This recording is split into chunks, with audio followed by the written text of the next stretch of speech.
कि ये काम तो आप कल भी कर सकते थे, आपने अपने आप को एक दिन क्यों परेशान किया। अच्छा, मतलब उसका कहने का मतलब ये था कि अब जब झुकना ही था तो कल ही झुक जाते हैं, एक दिन की आपने क्यों अकड़ दिखाई।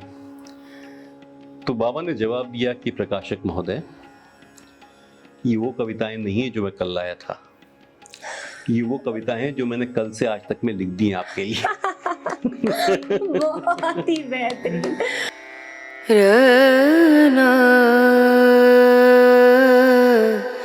रना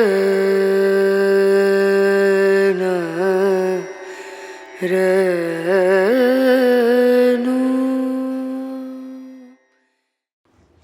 सर सर्दियां हैं तो एक कप चाय के साथ थैंक यू शुरू सो करते हैं। मच। कविता, किस्से, कहानियां, वेरी नाइस। सर आज मुझे कुछ पंक्तियां याद आ रही हैं तो सोच रही हूँ आपके साथ शेयर कर लेती हूँ। जरूर। हम दीवानों की क्या हस्ती, हम दीवानों की क्या हस्ती है, आज यहाँ कल वहाँ चले। मस्ती का आलम साथ चला, हम धूल उड़ाते जहां चले। जी बिल्कुल बेहतरीन। और ये बेहतरीन पंक्तियाँ मैं ऑडियंस को बताना चाहूँगी एक बहुत ही महान साहित्यकार उपन्यासकार श्री भगवती चरण वर्मा जी की है, जिन्हें बेशक आप सब जानते हैं भगवती बाबू के नाम से। और ऑडियंस को बताना चाहूँगी कि आज उनके ग्रैंडसन श्री चंद्रशेखर वर्मा जी हमारे साथ हमारे स्टूडियो में हैं। सर आपका बहुत बहुत स्वागत। बहुत आभार आपका हमें यहाँ बुलाने के लिए। जी शुक्रिया सर। कविता किस्से कहानियाँ आपका बहुत बहुत स्वागत करती है जी। और आज आपके चश्मे के माध्यम से हम जानेंगे कि भगवती बाबू कौन है। पर उससे पहले आपकी अपनी उम्दा शख्सियत है तो मैं ऑडियंस को छोटा सा आपका इंट्रो देना चाहूँगी जी। कि सर बिहेवियरल साइंटिस्ट और मोटिवेशनल स्पीकर है, पिछले 25 सालों से लोगों को मोटिवेट कर रहे हैं और करंटली आप PR and communication department Amity university Lucknow में हेड के तौर पर कार्यरत हैं। जी। तो सर अगर हम भगवती बाबू की बात करते हैं तो सबसे पहले हम शुरुआत करते हैं कि एक दादा और पोते का क्या रिलेशनशिप था। दादा और पोते का प्यार तो जग जाहिर है जी। तो आप बताइए कि आपके उनके साथ कैसे टर्म्स थे, क्या बचपन में आपको वो यादें देकर गए या आपकी उनके साथ क्या यादें थी। देखिए, जो बात मैं अब कहने जा रहा हूँ, हो सकता है इसको सुन के मेरे कुछ कजिन्स मुझसे नाराज भी हो जाएं, लेकिन फैक्ट ये है कि अपने सभी पोते पोतियों में बाबा हमें सबसे ज़्यादा प्यार करते थे जी। और ये बात लोगों ने नोटिस भी की। मेरी कोई भी फरमाइश हो वो तुरंत पूरी करते थे। तो एक डिस्क्लेमर दे देती हूँ कि आपके कजन्स प्लीज नाराज मत होइए। और मेरी एजुकेशन को लेके उनकी चिंताएं थी कि वो कहाँ पढ़ेगा। हाँ। मेरे स्कूल के एडमिशन के लिए जहाँ आमतौर पर पेरेंट्स जाते हैं, जी। बाबा जाते थे मेरे साथ। और कोई भी मेरी ज़रूरत हो, आपको एक उदाहरण देता हूँ कि मेरे ख्याल में मैं क्लास 7 या 8 में रहा होऊंगा और कोई घर में पार्सल आया था, डाकिया लेके आया था। तो जो साइकिल खड़ी थी उसको मैं थोड़ा गौर से देख रहा था नजदीक जाकर। अच्छा। और इतने ही में बाबा ने पढ़ लिया कि इसको साइकिल की जरूरत है। बचपन में हर बच्चे को एक क्यूरियोसिटी होती है। और अगले दिन हमारी साइकिल आ गई। अच्छा। इतना ही नहीं, वो साइकिल 10-12 दिन में चोरी हो गई। अच्छा।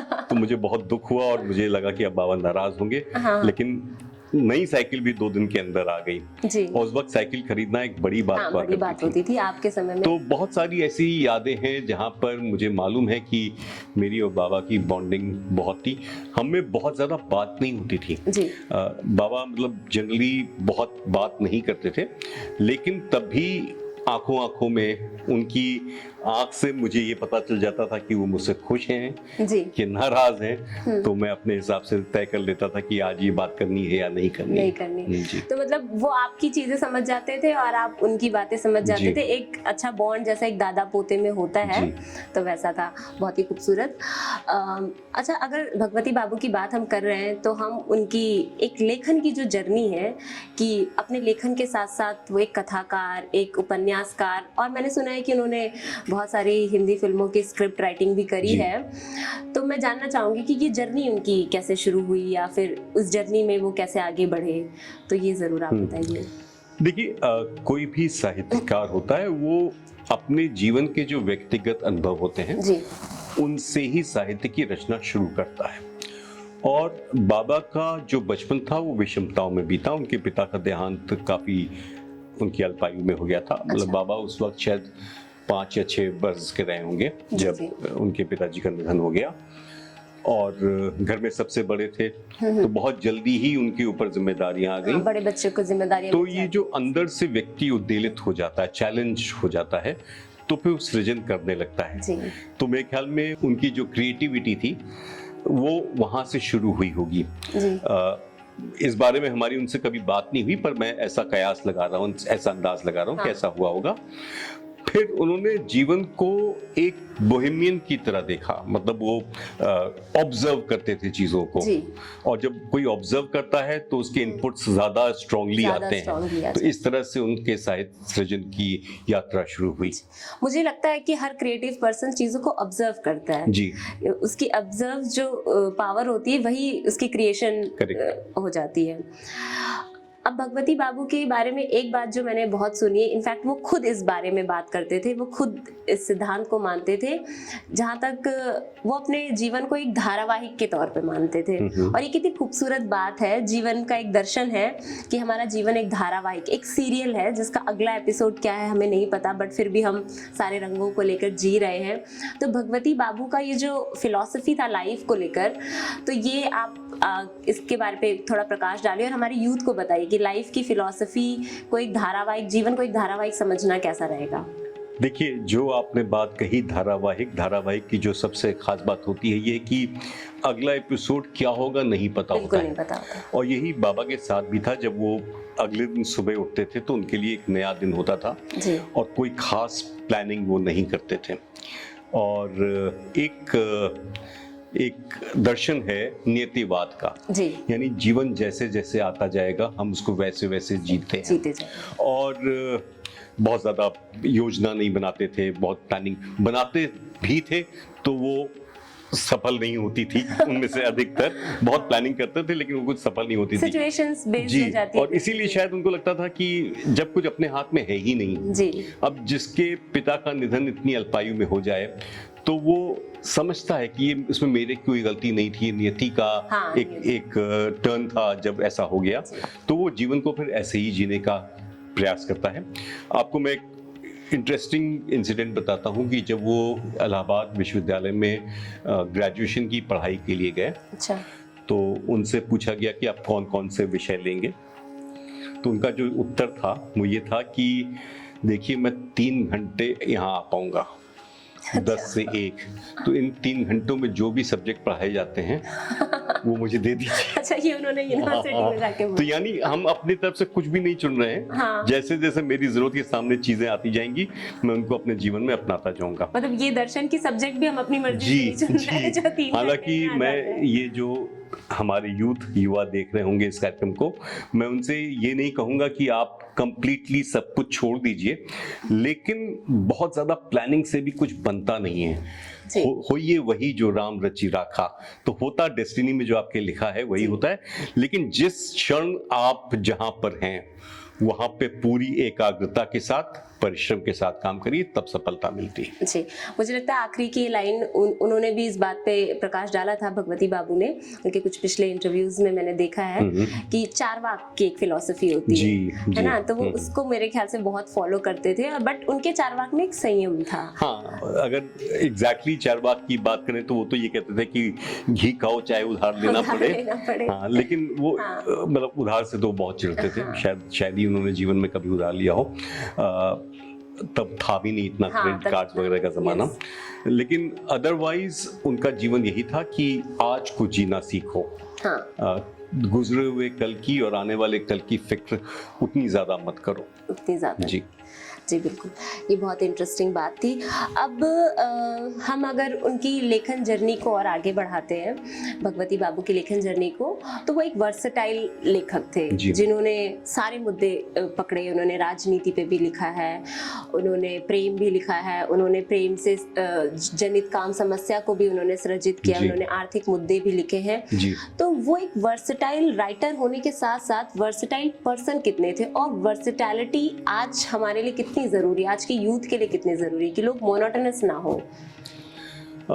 पहले तो जब आपने पूछा कि वो कितने वर्सेटाइल थे, तो मैंने बहुत से साहित्यकारों को पढ़ा है और साहित्यकारों के बारे में भी पढ़ा है। और ये बात मैं इसलिए नहीं कह रहा हूँ कि भगवती बाबू मेरे ग्रैंडफादर थे या दादाजी थे, पर इतनी ज्यादा रेंज शायद ही देखने को मिलती है। उनकी कहानियों में बहुत वो रेंज। पत्रकार थे जी, वो कवि थे, हाँ, वो आलोचक थे जी, वो उपन्यासकार थे जी, वो कहानीकार थे जी, उन्होंने फिल्मों के लिए लिखा, उन्होंने आकाशवाणी में अपनी सेवाएं दी, वो राज्यसभा के सदस्य मनोनीत हाँ, हुए। जी, 1970। उनकी दखल संगीत में अच्छी खासी थी। अच्छा। बहुत सुंदर गला था उनका। अच्छा, राजनीति पे बहुत अच्छी प्रकृति, जैसा आपने कहा। हाँ, हाँ, तो उनका शायद ये ध्येय था जीवन में कि जो जो संभव हो।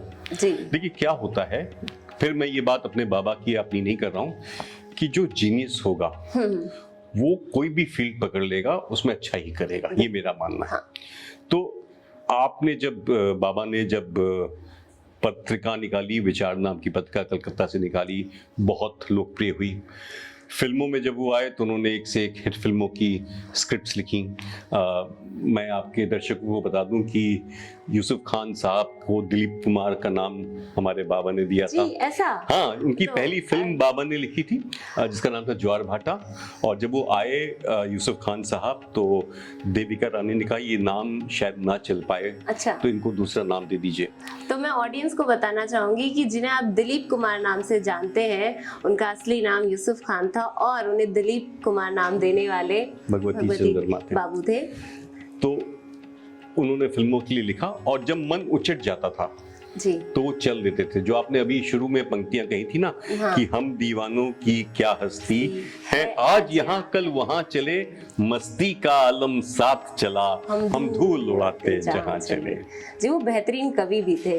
मेरे ख्याल से उपन्यास उन्होंने इतने ज्यादा बेहतरीन लिख दिए कि लोग कम जानते हैं कि वो एक बहुत ही बेहतरीन कवि थे। बड़ा रोचक प्रश्न है ये। हाँ। देखिए क्या है कि प्रारंभ उन्होंने एक कवि की हैसियत से ही किया। हाँ, ठीक है, शुरुआती दौर में वो कविता लिखते थे, कवि सम्मेलनों में बहुत लोकप्रिय थे। अच्छा। यही वाली कविता, या एक उनकी कविता है दोस्त एक भी नहीं, जहाँ पर 100 दुश्मन जान के इस दुनिया में बड़ा कठिन है चलना सीना तान के। तो वो कवि सम्मेलनों में जाते थे और वहां से कविता करते थे। जी। उस वक्त हरिवंश राय बच्चन का उदय हो रहा था जी, मंचों पर कविता के क्षेत्र में, और उनकी मधुशाला बहुत लोकप्रिय हो रही थी। तो बाबा ने अपनी किसी ऑटोबायोग्राफी में ये बात लिखी है कि जब मैंने बच्चन को सुना तो मुझे लगा कि बच्चन का स्थान मंच पर मुझसे अधिक है। अच्छा, तो अब मैं इस मंच से हट जाता हूँ और मैं अब उपन्यास पे केंद्रित हो जाता हूँ। ये कितनी उनका नेचर हाँ, अब ये बातें आज के साहित्यकार नहीं सोच सकते, कोई नहीं करेगा, स्पर्धा होती है। हाँ। तब ये होता था कि आप दूसरे के टैलेंट को समझते हैं, पहचानते हैं, उसको सम्मान देते हैं, उसको क्रेडिट आपने दिया। और इसका सबसे बड़ा कारण, फिर मैं आपके यूथ को बताता हूँ, इसका जो सबसे बड़ी स्ट्रेंथ आती है वो इसलिए आती है कि आपके अंदर कोई असुरक्षा की भावना नहीं होती है। आपको अपने टैलेंट पे इतना भरोसा होता है कि अगर मैं यहाँ से हट के ये करूंगा तब भी मैं बहुत अच्छा करूंगा। इसीलिए शायद वो इतने वर्सेटाइल थे और इतने वर्सेटाइल पर्सन भी थे। अच्छा, ये बताइए कि क्या कभी आपको ये प्रेशर नहीं मिला? कि मैं ऑडियंस को बताना चाहूंगी, आपके फादर रिनाउंड ऑथर हैं और दादाजी तो आपके पद्म भूषण साहित्यकार हैं जिन्हें सब जानते हैं, पर आपको कभी ये प्रेशर नहीं फील हुआ कि मुझे भी राइटर बनना है या पोएट बनना है, मतलब करियर वाइज? या फिर आपकी रुचि तो है ही लेखन में और आपने 2 किताबें भी निकाली है। देखिए, मैंने गंभीरता से लिखना अभी कुछ 8-10 साल पहले शुरू किया। अच्छा। मैं चाहता तो मैं शुरू से ही साहित्यकार बन जाता, लेकिन मुझे एक अंदर से एक भावना थी मेरी कि मैं अपने आप को किसी अन्य क्षेत्र में पहले स्टैब्लिश कर दूं, क्योंकि वरना ये हो जाएगा कि साहित्य तो आपको विरासत में मिला है। अब जैसे इसी का एक और उदाहरण देखें कि मैंने जो अपना पहला उपन्यास लिखा वो अंग्रेजी में लिखा। उस उपन्यास को जावेद अख्तर साहब ने लॉन्च किया था, और लॉन्च के कार्यक्रम के दौरान उन्होंने मुझसे पूछा कि आप तो हिंदी के इतने बड़े साहित्यकार के पौत्र हैं, हिंदी आप क्यों नहीं आपने हिंदी में लिखा, आपने अंग्रेजी में क्यों लिखा? तो मैंने उनको जो जवाब दिया वो ये था कि हिंदी में मुझे अपने आप को सिद्ध करने की आवश्यकता नहीं है, ये तो मुझे विरासत में, अगर मैं हिंदी में लिख भी दूंगा तो लोग कहेंगे कौन सा कमाल कर दिया आपने। मतलब क्रिकेटर का बेटा अगर क्रिकेट खेलता है तो कोई कमाल नहीं करता है, फिल्म वालों के बच्चे फिल्मों में जाते हैं तो कोई कमाल नहीं करते हैं। वो उनके साथ एक जुड़ा रहता है। तो मैंने अपने करियर को दूसरी दिशा में बिल्डअप किया, लेकिन जीन्स में रहा होगा और मुझे साहित्य पसंद भी था, तो मैंने साहित्य को as a passion, as a hobby शुरू किया, एज अ करियर नहीं लिया। और अभी भी मेरा करियर, जैसा आपने मेरे परिचय में बताया कि मैं एमिटी यूनिवर्सिटी से संबंधित हूँ, प्लस मैं ट्रेनिंग्स करता हूँ, वो मेरा मुख्य आय का स्रोत है। लेखन से जो कुछ कमाई आ जाती है वो ईश्वर का आशीर्वाद है। अक्सर आज की दुनिया में सरस्वती लक्ष्मी में कन्वर्ट आसानी से नहीं होती है। ये एक बहुत सुंदर बात कही। और सर के जो उपन्यास है corners of straight line English medium में है और 14 लेफ्ट 14 राइट हिंदी मीडियम में। बिल्कुल आप पढ़िएगा इसे। अच्छा, अब हम थोड़ा सा भगवती बाबू को और करीब से जानना चाहते हैं जी। और उनको करीब से जानने के लिए जो मुझे एक सबसे सुलभ रास्ता लगता है वो है चित्रलेखा। मेरे ख्याल से ऑडियंस रूबरू होगी इस पुस्तक से, चित्रलेखा, जो कि उनके जीवन का एक माइलस्टोन थी। और मुझे लगता है शायद जिसने भी उस किताब को पढ़ा होगा, अगर वो उससे प्रभावित है, उसने अमल किया होगा, तो वो हर इंसान के जीवन को प्रभावित करती है। तो चित्रलेखा और भगवती बाबू का क्या कनेक्शन? उन्होंने वो जो किताब लिखी और वो उसी से, मेरे ख्याल से पतन उनकी पतन का पहला उपन्यास, लेकिन वो उससे फेमस नहीं हुए थे, वो फेमस हुए चित्रलेखा से। उनको जो प्रसिद्धि मिली वो चित्रलेखा से मिली। और आज भी जब पुस्तक मेला लगता है, आप कभी जाइए राजकमल के काउंटर पे, उनसे पूछिए कि कौन सी पुस्तकें सबसे अधिक बिकती हैं, तो उसमें एक चित्रलेखा अवश्य होती है। तो वो हमें मालूम है क्योंकि हमारे पास उनकी रॉयल्टी आती है कि वो कितनी बिकती है। तो चित्रलेखा अपने दर्शन की वजह से बहुत प्रसिद्ध हुई। उसमें जो दर्शन था, शायद ऑडियंस को जरूर बताइए, जो उसका दर्शन था वो शायद पहली बार हिंदी साहित्य में आया कि पाप और पुण्य की परिभाषा की गई। पाप और पुण्य जैसा हम लोग अपने माँ बाप से सुनते हैं, अपने धर्म से सीखते हैं, अपने समाज और शिक्षकों से सीखते हैं, उससे एकदम अलग बात कही बाबा ने। बाबा ने कहा कि पाप वो है जिसको आप तय कर लेते हैं कि हम नहीं करेंगे और कर बैठते हैं, तब वो पाप हो जाता है। यानी आप एक राह चुन लेते हैं और उस राह से आप जब भटकते हैं तब पाप होता है। हर व्यक्ति अलग अलग जगहों पे उसका जन्म होता है, अलग अलग समाज के क्षेत्रों में उसका जन्म होता है। चोरों के भी बेटे पैदा होते होंगे, डाकुओं के भी बेटे पैदा होते होंगे, भ्रष्टाचारियों के भी बेटे पैदा होते हैं। तो वो जैसा अपने घर का कल्चर देखते हैं वैसे ही बड़े होते हैं। तो उसमें उनकी गलती क्या है? बिल्कुल। जो बेटा एक भ्रष्टाचारी के घर में पैदा हुआ है, उसको भ्रष्टाचार बहुत नॉर्मल सी चीज लगती होगी, कहीं ना कहीं ये वही नियतिवाद से जुड़ता जा रहा है। तो वो शायद उसको इतना गलत नहीं समझता है जितना गलत दूसरे लोग उसको समझते हैं। तो आप जिस परिवेश में पैदा होते हैं, आप उस पे यदि चलते रह गए जी, तो वो पाप नहीं माना जा सकता। उनकी उसमें कुछ उन्होंने ऐसा कहने का प्रयास किया। और एक और चीज ये है कि आ जाए जो आपसे पाप करवा ले। अगर हम आज के कॉन्टेक्स्ट में लें, एक व्यक्ति जिसकी माँ बीमार है और उसके पास दवाई के पैसे नहीं है जी, वो किसी दुकान पे जाता है और दवाइयाँ चोरी करके भाग जाता है। वैसे तो ये पाप है, अगर आप इसको नैतिक ढंग से देखें तो चोरी की उसने। लेकिन यदि अपनी माँ के लिए वो ये जतन कर रहा है, ये प्रयत्न कर रहा है, तो ज्यादातर लोग जो हमारे ऑडियंस है शायद इसको गलत ना माने। तो the difference between the right and the good has to be understood. What is right may not be good and what is good may not be right.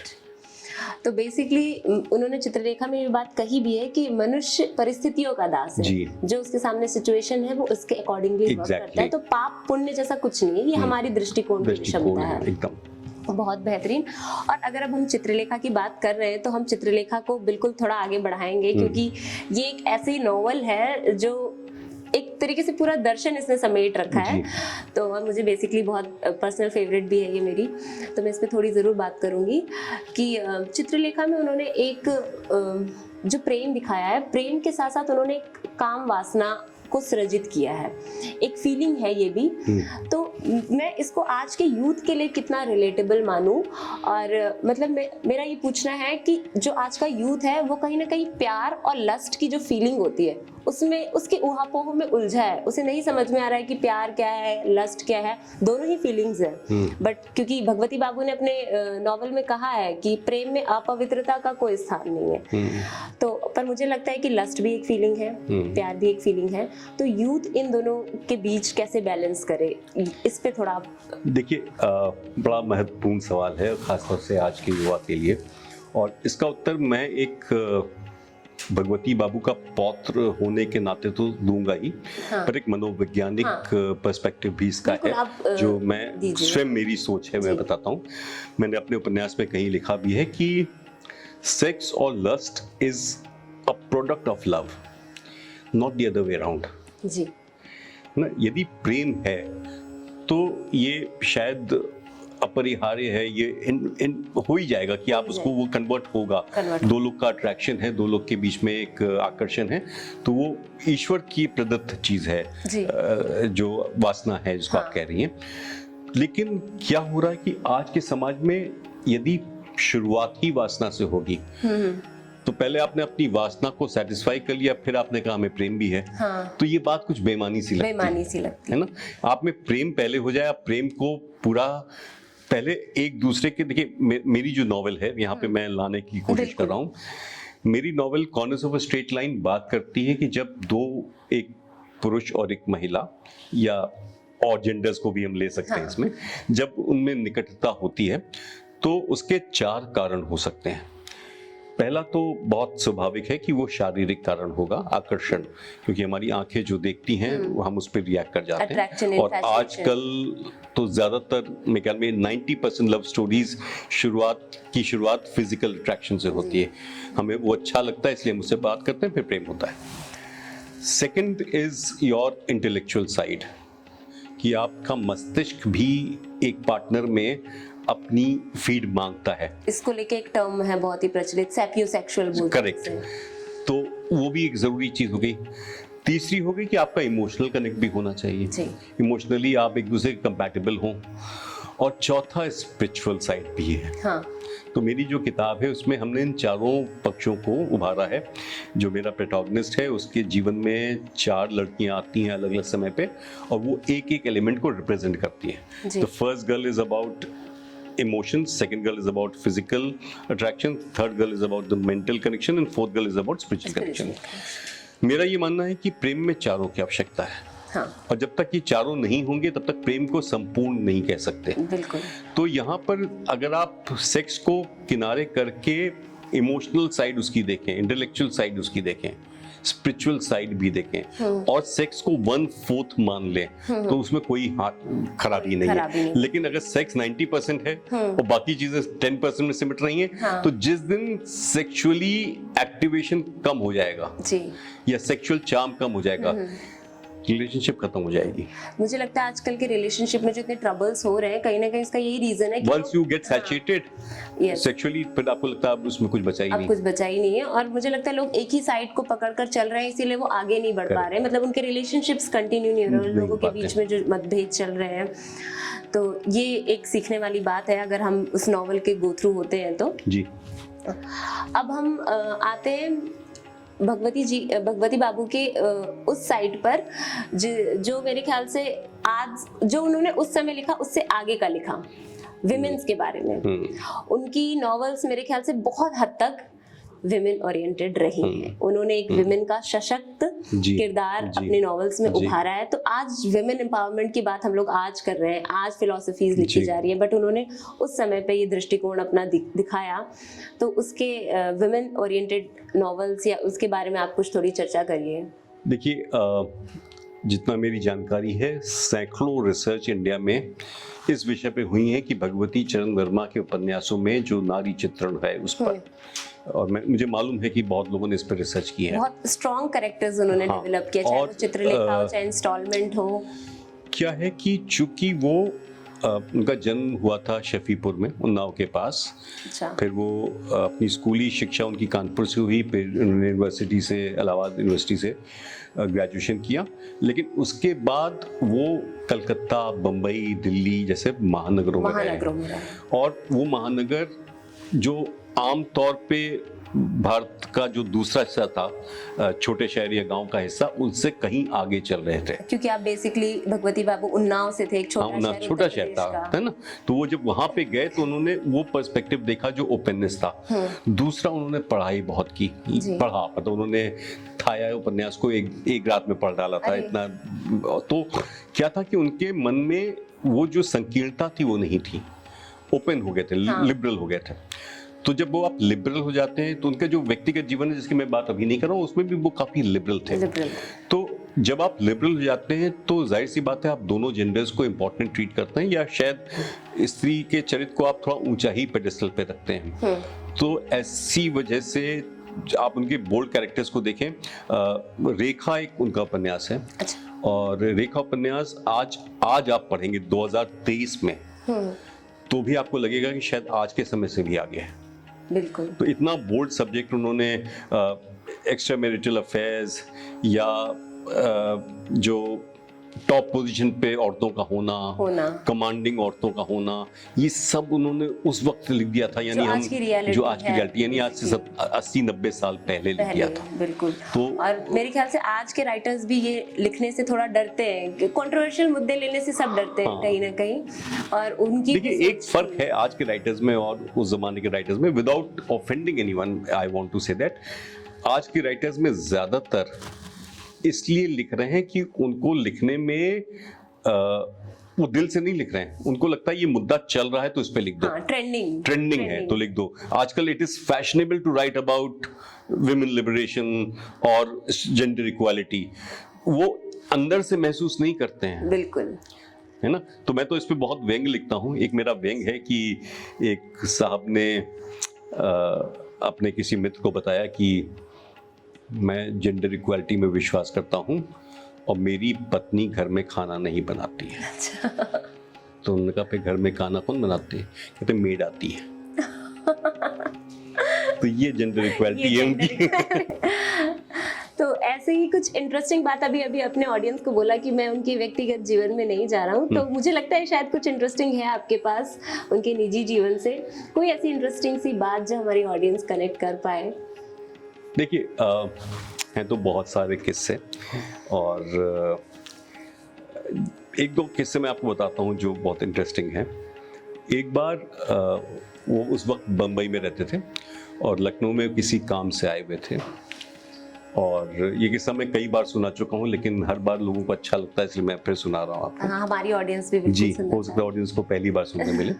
तो लखनऊ किसी काम से आए थे, तब उनके ऊपर कोई आर्थिक संकट आ गया, यानी आवश्यकता आ गई। अच्छा। और ये मैं 50s की बात कर रहा हूँ। उस वक्त उनको 500 रुपए की जरूरत थी। 500 रुपए उस वक्त बहुत मायने रखते थे। मतलब आज मैं शायद बता नहीं पाऊंगा एट पार की कितने रुपए से माने होंगे, बट काफी सारे पैसे थे। तो अब एक लेखक के पास धन का स्रोत प्रकाशक होता है। प्रकाशक। तो उनके पास कुछ कविताएं ऐसी थी जो छपी नहीं थी। वो उन्होंने कविताएं ली अपनी, करीब 100 कविताएं होंगी, और प्रकाशक के पास गए। लखनऊ के ही प्रकाशक थे कि ये मैं छपवाना चाहता हूँ और आप मुझे इनके अगेंस्ट 500 रुपए एडवांस दे दीजिए। प्रकाशक और लेखक का रिश्ता बड़ा अजीब होता है। अच्छा। प्रकाशक हमेशा कोशिश करता है कि लेखक को किसी तरह से एक्सप्लॉइट कर ले। अच्छा। उसका शोषण कर ले। तो उन्होंने कहा, अच्छा आप को 500 रुपए की जरूरत है। ही गॉट टू नो कि उनको 500 रुपए की जरूरत है। तो उसने कहा, मैं आपको एक दूसरा प्रपोजल देता हूँ, मैं आपको 500 नहीं 1000 रुपए दूंगा, पर ये वन टाइम होगा, मतलब फिर रॉयल्टी नहीं मिलेगी आपको। यानी कॉपीराइट तो आप, मतलब आप नाम आपका रहेगा, बट इसका कॉपीराइट मेरे पास रहेगा। अच्छा। उन्होंने उनकी जरूरत के हिसाब से सौदा किया, क्योंकि उसको मालूम था कि भगवती बाबा का नाम हो चुका था, चित्रलेखा प्रकाशित हो चुकी थी, वो चर्चित थे। तो उसको मालूम था कि इससे खूब पैसे बनेंगे। तो उन्होंने कहा 1000 रुपए देके इनको अभी टिका के फॉर लॉन्ग टर्म डील कर लो। अब बाबा बड़ी दुविधा में कि पैसे की जरूरत है और जितने की जरूरत है उसका दोगुना मिल रहा है। हाँ। लेकिन कविताओं से मोह भी होगा उनको कि इस पर आगे की हर रॉयल्टी लेखक जो को आएगी। होता ही है। तो उनका एक दिन का समय दीजिए मुझे सोचने के लिए। प्रकाशक को मालूम था कि आएगा, हाँ। तो क्या ले लीजिए आप कल बताना चाहें कल बता दीजिए। तो बाबा ने कहा ठीक है मैं कल बताता हूँ। अगले दिन लगभग 24 घंटे बाद बाबा गए और कविताएं दी, बोले आप छाप दीजिए और 1000 रुपए दे दीजिए। अच्छा, मतलब वो सौदा उन्होंने स्वीकार कर लिया। तो उसने 100 रुपए के नोट, उस वक्त 500-1000 तो नहीं होते थे, 100 के नोट उन्होंने उनको दे दिए और एक कुटिल मुस्कुराहट के साथ पूछा कि ये काम तो आप कल भी कर सकते थे, आपने अपने आप को एक दिन क्यों परेशान किया। अच्छा, मतलब उसका कहने का मतलब ये था कि आप जब झुकना ही था तो कल ही झुक जाते, एक दिन की आपने क्यों अकड़ दिखाई। तो बाबा ने जवाब दिया कि प्रकाशक महोदय, ये वो कविताएं नहीं है जो मैं कल लाया था, ये वो कविताएं हैं जो मैंने कल से आज तक में लिख दी हैं आपके लिए। बहुत ही बेहतरीन। तो मतलब ये मोह था उनका कविताओं के प्रति। और एक वो भी देखिए ना कि प्रकाशक पे भारी पड़ गए, नैले पे दला मार दिया उन्होंने कि वो ऑब्वियस सी बात है, अपना बेस्ट मटेरियल लेकर आए होंगे। बेस्ट क्यों दूं मैं तुम्हें। और वो तो एक दिन की लिखी हुई कविताएं थी, हालांकि वो कविताएं भी बिकी होंगी, वो बात अलग है, लेकिन जो उनके हाथ की कविताएं तो वो उन्होंने नहीं दी, जो उन्होंने अपनी रातें खराब करके लिखी होंगी उसकी बात ही और होगी। बट ठीक है, ये उनका प्रेजेंस ऑफ माइंड हम कह सकते हैं कि बहुत ही बेहतरीन था। इस तरह से वो अक्सर अपनी बात पटुता से, अपनी बातों से, अपनी थिंकिंग से लोगों को अक्सर वो कर देते थे, लाजवाब कर देते थे। मैंने सुना भी उनको वाचस्पति का सम्मान भी मिला है। और तो अब हमें उनकी एक किताब जो चित्रलेखा की हम बात कर रहे थे, तो मैंने सुना इस पे 2 बार। अच्छा, 2 बार। और तीसरी बार भी बनने की बात होती है, हो सकता है अभी भी आगे इस पे बात चल रही हो तो कभी बन जाए। उसमें बहुत सारे प्लेस हुए हैं। अच्छा। इसमें बहुत सारी रिसर्चेस हुई, लेकिन ज्योति मैं आपको एक बात और बताऊं कि दर्शन के लिहाज से तो चित्रलेखा बहुत उत्कृष्ट कृति है, लेकिन अगर आपको बाबा के लेखन की बुनावट देखनी है तो भूले बिसरे चित्र पढ़नी चाहिए। हाँ सर, वो भूले बिसरे चित्र, उसमें बाबा को साहित्य अकादमी का उपन्यास मिला, पुरस्कार मिला। और वो उपन्यास ऐसा है जो कि वृहद, इनफैक्ट उस तरह के 4 उपन्यास हैं जो वृहद उपन्यास हैं। उसमें एक है टेढ़े मेढ़े रास्ते, दूसरा है सीधी सच्ची बातें, तीसरा है भूले बिसरे चित्र और चौथा है प्रश्न और मरीचिका। ये चारों उपन्यास कोई यदि पढ़ ले तो इंडिया की मॉडर्न हिस्ट्री, क्योंकि ये सब उसी में लिखी गई, गांधी जी की फिलॉसफी, कांग्रेस की फिलॉसफी, देश का जो सांप्रदायिकता का जन्म कैसे हुआ, क्या थॉट उसके पीछे था, जो भगत सिंह की लाइन थी, क्रांतिकारी लाइन, वो क्या थी, आरएसएस की क्या लाइन थी, ये सारी चीजें उन्होंने इन बैकग्राउंड्स में लिखे हैं ये उपन्यास। तो इनको अगर कोई पढ़ लेगा तो उसे एक बहुत अच्छा आइडिया लग जाएगा इंडियन मॉडर्न हिस्ट्री का, और रोचकता के ताने बाने में है ये चारों पुस्तकें। जी। और एक और मैंने उनकी पुस्तक के बारे में सुना है, चाणक्य जी, वो भी बहुत इसका भी बड़ा इंटरेस्टिंग किस्सा है। बिल्कुल शेयर करिए। कि बी.आर. चोपड़ा साहब जो यश चोपड़ा के बड़े भाई थे, बहुत बड़े फिल्म मेकर थे, उन्होंने बाबा को अप्रोच किया कि वो चाणक्य और चंद्रगुप्त पे एक फिल्म बनाना चाहते हैं। और उनकी स्टार कास्ट में चाणक्य का रोल दिलीप कुमार करेंगे और धर्मेंद्र बनेंगे चंद्रगुप्त। ये उस वक्त की बात है जब दोनों ही टॉप पे थे। अच्छा। तो आप इसकी स्क्रिप्ट लिख दीजिए। बाबा ने लिखना शुरू कर दिया। समवेयर इन बिटवीन वो प्रोजेक्ट शेल्व हो गया, कुछ कारण होंगे, मतलब उस वक्त के एक्टर्स अपने आपस में जो भी हो, मतलब वो रीजन नहीं पता चला, बट वो प्रोजेक्ट शेल्व हो गया। अच्छा। बाबा तब तक स्क्रिप्ट लिख चुके थे। अच्छा। तब उन्होंने उसको उपन्यास में कन्वर्ट कर दिया, तो वो उपन्यास बन गया चाणक्य। अच्छा, ये भी एक बेहतरीन बात है कि उन्होंने स्क्रिप्ट लिख दी थी, बट किसी वर्ष वो प्रोजेक्ट नहीं हो पाया। तो अब मैं ऑडियंस के साथ उनकी कुछ इंटरेस्टिंग पुस्तकें जो आपने बताई हैं उसके साथ, वो एक अपने दौर के कवि भी रहे हैं, तो मैं चाहती हूँ कि कुछ 4 लाइनें आप हमारे ऑडियंस को सुनाइए उनके बारे में। उनकी कविताओं में से? हाँ, उनकी कविताओं में से। देखिए, उनकी एक कविता है, गीत है, जो मुझे बहुत पसंद है, और मुझे ये सौभाग्य मिला है कि मैंने ये गीत राष्ट्रपति भवन में गाया था। अरे कितनी अच्छी बात। तो वही गीत मैं गुनगुना देता हूँ, ये तरन्नुम में है तो आपको अच्छा लगेगा। मैं कब से ढूंढ रहा हूँ अपने प्रकाश की रेखा, तम के तट पर अंकित है निसीम नियति का लेखा।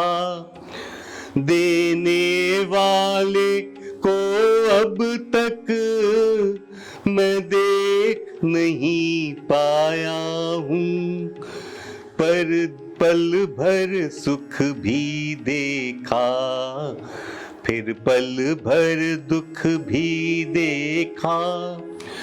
किसका आलोक गगन में रवि शशि उडगन बिखराते, किस अंधकार को लेकर काले बादल घिर आते।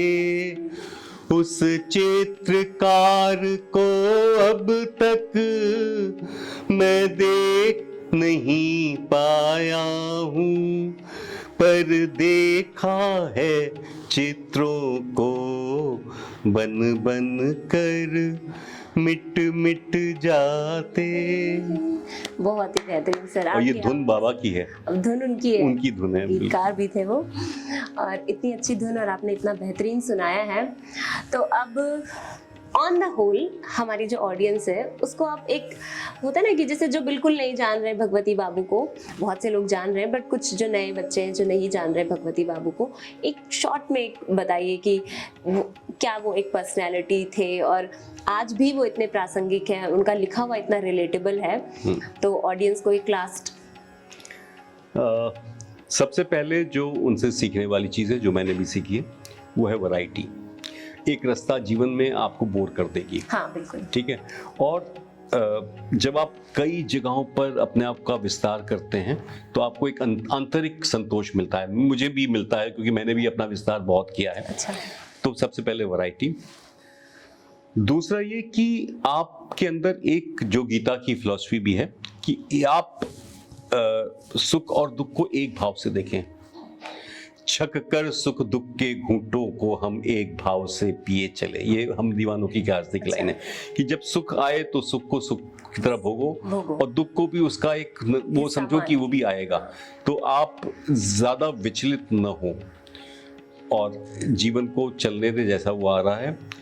और तीसरी चीज जो उनमें सबसे बड़ी बात है सीखने की, कि वो बहुत हम्बल थे, मगर आप उनसे बात करेंगे तो ये पता नहीं चलेगा कि वो भगवती बाबू, जो आप फिल्मों में किस्सा देखते हैं ना कि कोई मिलने आया और मालिक को माली समझ लिया कि साहब हैं, ऐसा बाबा के साथ बहुत हुआ है। अच्छा, वो इतने सरल थे। हाँ, कि मतलब एक बार वो वायरलेस चौराहे जहाँ पे हमारा घर था पहले, वहाँ पर वो पान की दुकान पे खड़े हुए पान खा रहे होंगे, हाँ। कोई सज्जन आए, ये किस्सा मुझे उन्हीं सज्जन ने बताया, और उन्होंने पूछा कि भगवती बाबू कहाँ रहते हैं, उन्हीं से पूछा। अच्छा। तो बोले वहाँ रहते हैं, तो कहते कहाँ, तो कहते चलिए मैं आपको बता देता हूँ साथ में चल के। तो उनके साथ चलते गए और पूछते रास्ते में क्यों मिलना है, तो हाँ। वो ऐसे कहते अरे वो बहुत बड़े साहित्यकार हैं, आपको क्या पता, इस टाइप से उनकी बात कर, सीधे साधारण से कपड़े पहने हुए। फिर वहाँ पहुँच गए तो बोले ठीक है अब आप जाइए। तो बोले हम जा नहीं सकते। बोले क्यों? बोले मेरा घर है। तो बोले आप भगवती बाबू के क्या हैं? तो उनका शरीर हूँ, रूप हूँ, आत्मा। मुझे लगता है यही उनकी पर्सनैलिटी की सबसे बड़ी बात है। मुझे लगता है किसी भी एक महान व्यक्ति की बात होती है कि वो हमेशा जमीन से जुड़ा रहता है और सरल एकदम सीधा होता है जी। तो मैं अपनी ऑडियंस से बताना चाहूंगी कि हमारे साथ चंद्रशेखर वर्मा जी थे और आज हमने भगवती बाबू के बारे में आपसे बातें करी है। और सर आप स्टूडियो है, आपका बहुत बहुत धन्यवाद। बहुत बहुत धन्यवाद, बहुत आभार मुझे बुलाने के लिए। मुझे बहुत आनंद आया आपके साथ बात करके। जी बहुत बहुत शुक्रिया। Thank you.